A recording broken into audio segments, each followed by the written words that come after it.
is we've got a dancer here tonight. Okay, get a hold of yourselves. Come on now. Like George Bush watching the comets hitting Jupiter and wistfully remembering the days when he used to bomb faraway places, this is later. Welcome, everybody, to the big show. Tonight's episode, by the way, My Brother's Keeper. I'm Greg Kinnear. Quite a program for you. Here at the top of the show, we like to play media bites for you. These are bits and pieces from the news that you just may have missed today. Senator Bob Dole spoke to the American Medical Association on, I guess, Friday?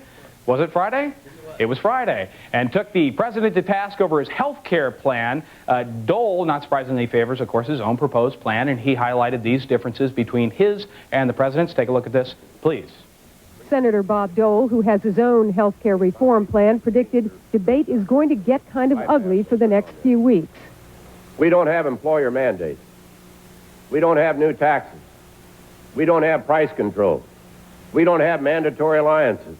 Oh, well, stop your bragging already, for crying out loud. The Democrats don't have anything either.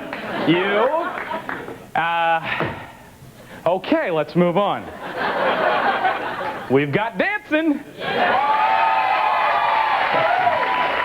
This is true. The Center for Science in the Public Interest came out with a new study, this was yesterday, targeting Mexican food. Have you heard about this? You probably have. According to the study, 400,000 people die each year as a result of obesity, and Mexican food is one of the culprits. Take a look.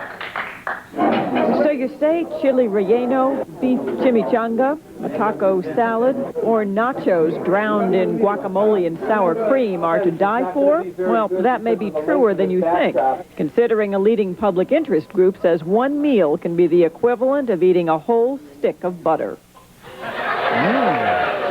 First movie popcorn, now Mexican food, I suppose. What, lard is next? Here's an interesting calorie-cutting tip. When you're dining Mexican, order your fried ice cream lightly breaded. Just a little dusting on there. You don't want to... Just a light dusting is all you need, and you'll be fine. Michael Moore debuted his new show, TV Nation, earlier tonight here on NBC. We caught him commenting on one of the stories that aired on the show about NAFTA. Michael Moore. On our first show, coming up this Tuesday, we decided to take advantage of NAFTA, you know, the North American Free Trade Agreement, and we fire everyone on the show, move the show to Mexico, and pay cameramen 80 cents an hour.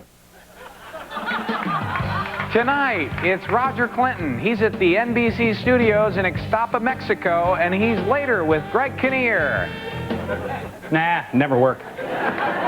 Michael, you know, if you're looking for ways to exploit employees, why go to Mexico when you can work at E? Thank you. That's my one poli-sci joke for the night. Finally tonight, West Virginia Senator Robert Byrd is running for re-election. He held a fundraiser in Washington on Sunday to help him sail into his 7th term, and President Clinton spoke on his behalf. Take a look at this. President Clinton marveled at Byrd's constant efforts to help his home state. The other day I was trying to persuade him to change his position on the space station from against to for. And he said he couldn't do that unless I were willing to move the capital to West Virginia. And Clinton, of course, said he couldn't do that because he already had plans to move the capital to Mexico, as it turns out. Hey, we got a great show for you folks. Roger Clinton is here. So come on down. We'll take a quick... Hey, you guys looking for something? Can I help you? Secret Service agencies with Roger Clinton. It's fine. It's fine. Oh, this is part of the frisking process. They're checking me out. Oh, they're checking me out. Okay, I'm all right. No. We're ready to go. Okay, if you could, make sure there's a couple seats up front for my Secret Service agents. Sure thing. Man, y'all run a rough show around here. It's part of the process. Don't worry. Hey, whoa. Hey, wait. Whoa. Hey, stop with the bad sound effects, all right? Now, wait a minute, guys. All right, this is a lot of fun, and I know the show's on at 1:35 in the morning and everything like that. But our kids might be watching this broadcast, and isn't this sort of the mindless television violence that's eating at the very core of this great nation of ours? Didn't the FCC itself, a government agency, prove that this sort of brutal, senseless violence is the very element that's created a whole generation of MTV heads and American Gladiator enthusiasts? And doesn't The change have to begin with responsible television broadcasters, people like us. Shouldn't we be the first time to shine a glimmer of hope on late-night television horizons?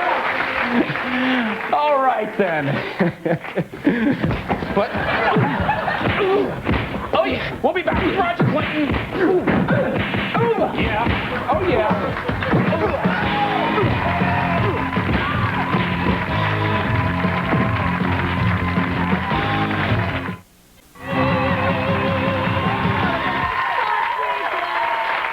My guest tonight has a new baby and a new album coming out called Nothing Good Comes Easy. That's the name of the album, not the baby. He's in the films Pumpkinhead 2 and National Lampoon's Last Resort, and he's the first guest who's actually seen the President of the United States in his BVDs. Ladies and gentlemen, Roger Clinton.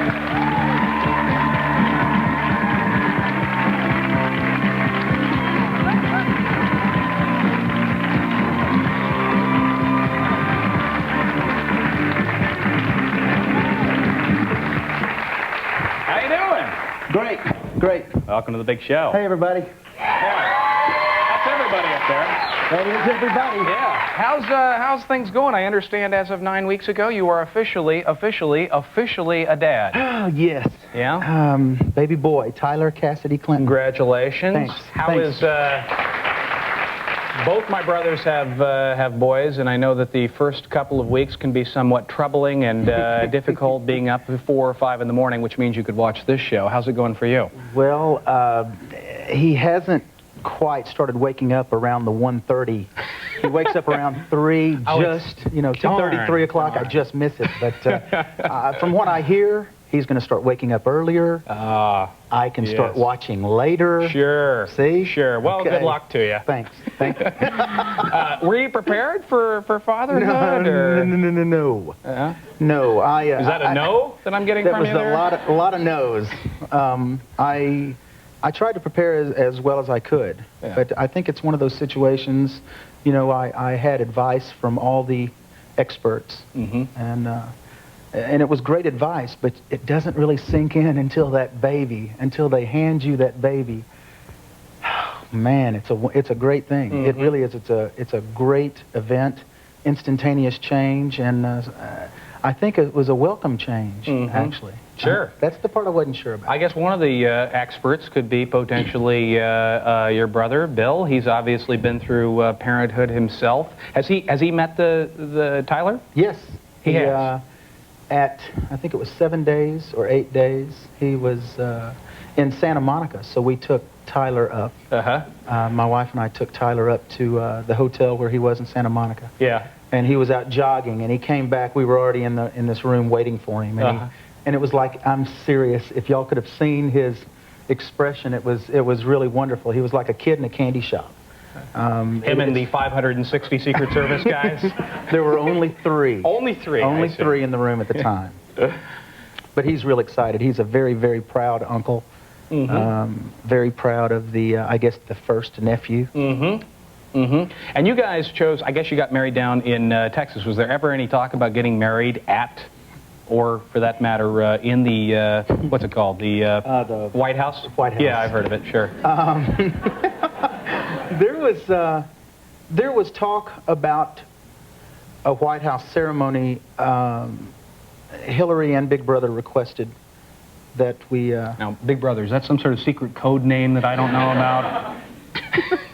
Hillary and the President. What do you call him? Do you call him Big Brother? I call him Big Brother. I grew up calling him Bubba. But, That's what I call him. That's what you call him? Yeah, I call him Bubba. Well, for everyone's information, that's where it did start. I called him Bubba, but then I grew up. So, once I matured, I just sort of elevated myself to Big Brother status. Oh. I went right past the Big Bubba stage. But he's a wonderful influence right now. Actually, we have a little tape when he was, I guess, down in Texas. You brought this. This is very nice of you. Here he is making a toast to the happy newlyweds. Oh, Take a look at this. I don't know what you selected. Propose a toast to Roger and Molly. May they have a long and happy life, full of much love, many children, more friends, a lot of successes. May they share their heartbreaks with good grace and the sure knowledge that they will pass. And may all of us support them as much in the days ahead as we do on this wonderful night. God bless you both. There you go. Yeah.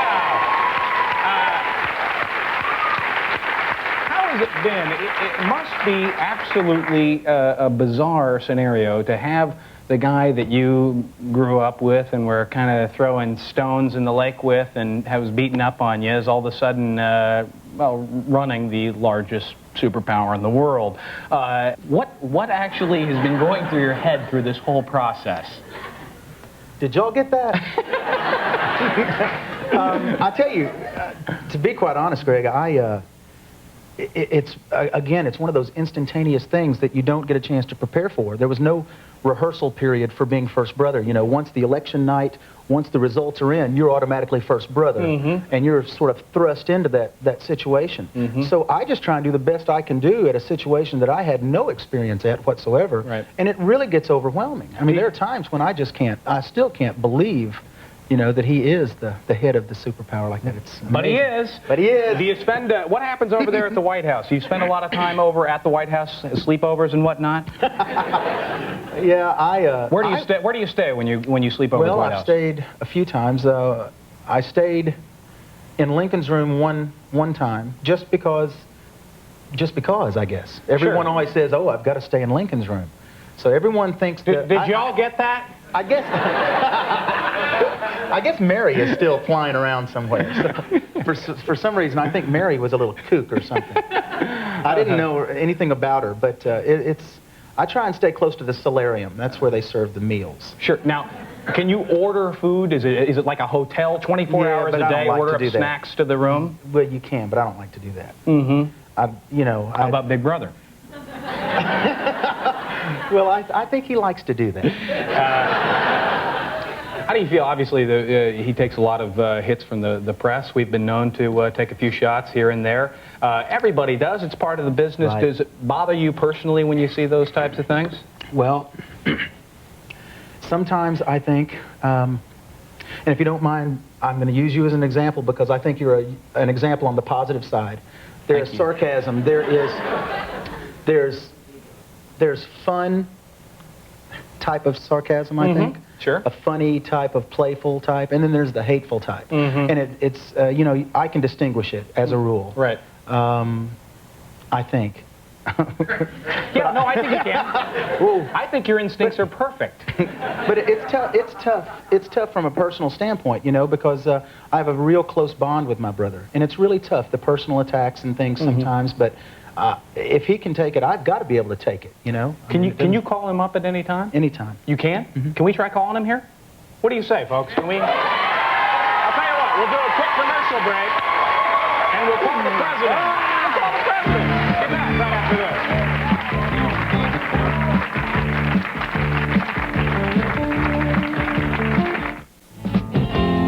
He can play the honky-tonk like anything.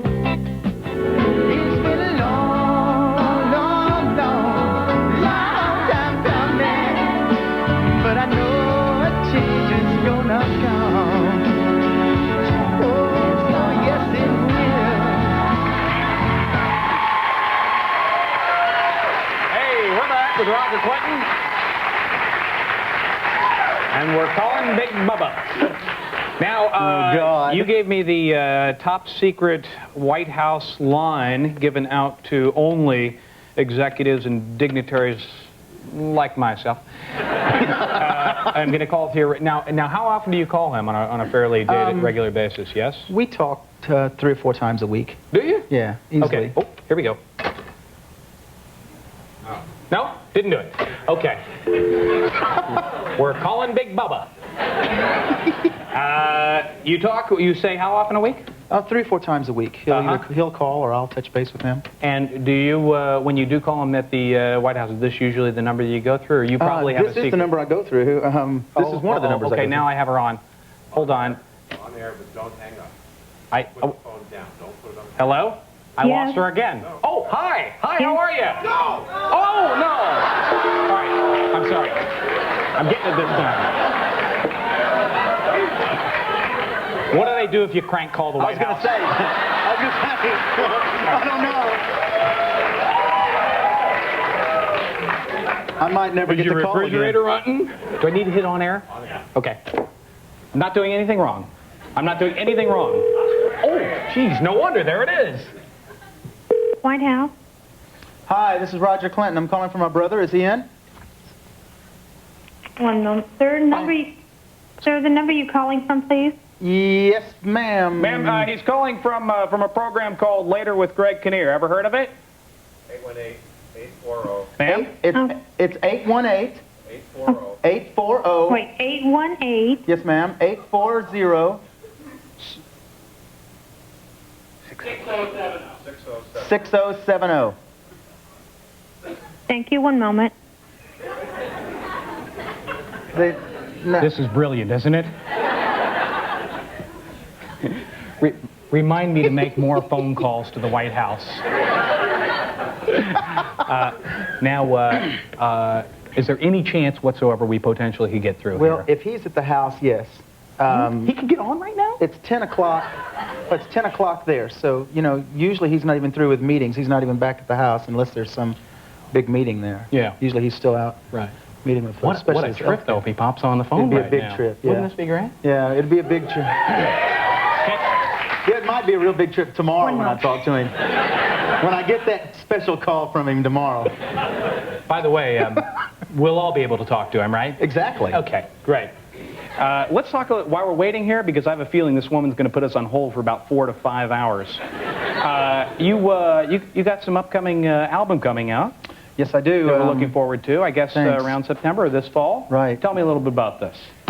It's my first album. It's called Nothing Good Comes Easy, and it's a very diversified album musically. It's basically R&B based with a couple blues songs, a couple reggae tunes. Do you think this woman hung up on us? No. No. But no, y'all give it a listen in September. Now, you've been playing music for years now, yes? About 21 years, just about. 20 years? 22 years, actually. How did you get started initially? Initially, the first club that I started performing in was a topless club in Hot Springs, Arkansas. 16 years old. But that's the only club that wanted to hire us. So I took my shirt off and I played every night.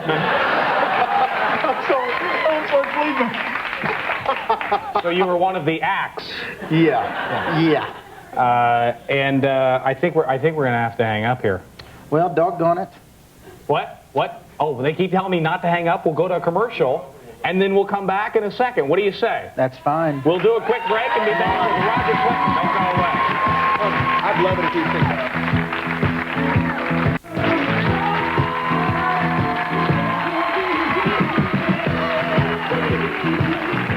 We're back with Roger Clinton, a telephone, and it's 2 in the morning. Hello?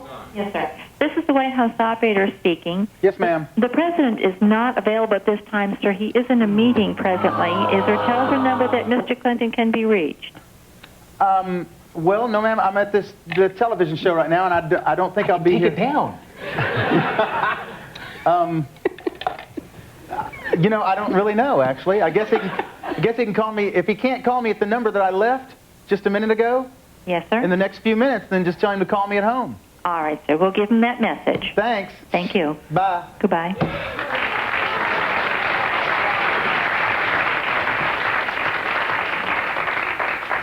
These presidents these days.